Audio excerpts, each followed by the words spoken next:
Hi everyone, my name is Nigara. On this channel, I share my own experiences and what I have learned from them, along with the insight from the books I have read.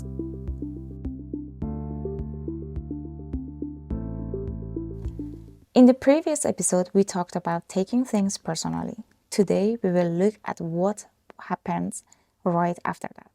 For many of us, that moment doesn't end there, something else begins.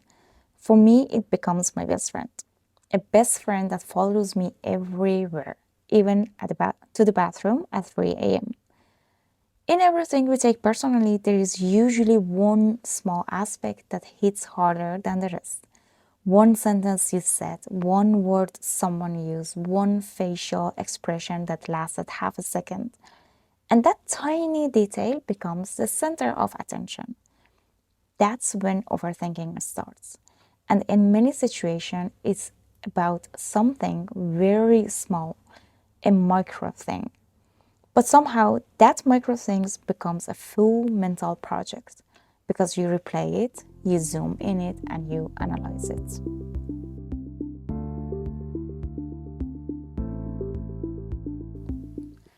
After this overthinking session keeps playing in your mind, you start hesitating about what you said or what you did. The things you said are now running the show. They are in control. Why did I say it like that? Did that sound weird? Should I have said it differently? Oh no, I said it wrong. And you might be naive enough to think that when you go back to the bed, by the next morning they will be gone. I told you. They are now your best friends. They will give you a morning kiss before your partner does. Because you haven't solved it yet. You either try to push it away or you focus only on the first reaction without really understanding what was underneath it. And if this keeps happening day after day, something else slowly grows. Not just more thoughts, no, irritation. Because when you replay conversation again and again, your brain never really rests. It stays alert, it stays activated, it stays in problem solving mode. And when your mind is tired, your patience becomes smaller. So you start feeling irritated with people. You think, why are they always like this? Why do they react like that? Why can't they just be clearer? But that irritation is often covering something else, because at the same time, something is also happening inside you. Every time you hesitate, every time you second guess, every time you think, I said it wrong, you slowly lose trust in your own voice. You create a gap between who you are and who you think you should be. You start believing you should have handled it better, smarter, stronger, clearer. And when that gap grows, frustration grows with it. At first, it goes outward. But by the end of the day, after mentally arguing with everyone in your head, it turns inward. You don't just question what you said, you question yourself. You question your own worth. Why am I like this? Why can't I just let it go? Why do I always do this? And that's the quiet part. Because irritation toward others slowly becomes disappointment in yourself.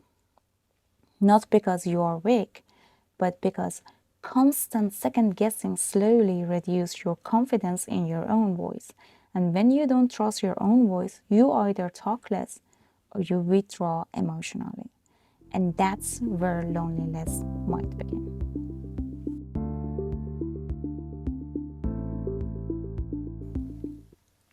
And just like taking things personally, this is a surface behavior. Underneath it, there's a whole system that causes these reactions and emotions. But before we go there, we have to do something simpler. We have to recognize these patterns. So, if these patterns feels familiar, the first step is not trying to stop the thought, but that really works. Instead, ask yourself something very simple. What exactly happened? Not the story in your mind, but the objective side of it. What was actually said? What actually happened? Once you separate the event from the story, The next step becomes very important. Let the emotion exist. Most of us don't do that. We push it away, we analyze it, or we immediately try to solve it. But before anything else, acknowledge it.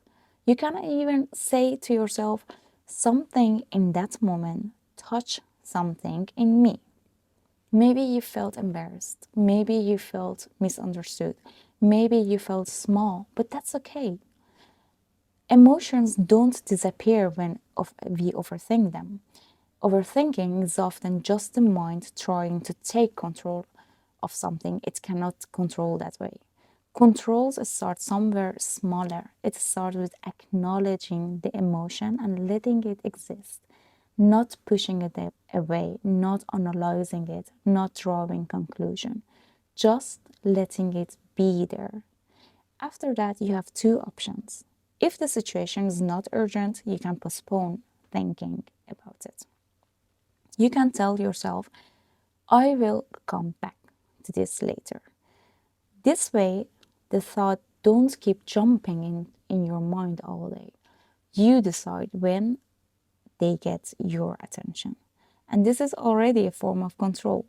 But if the situation feels too important to postpone, you can look again at the objective side of it and think about it rationally and allow your thoughts to appear, but remind yourself of something important.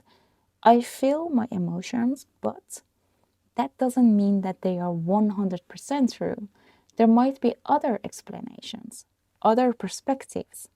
And when you allow both the emotions and the possibility of other interpretations, your mind slowly becomes more flexible.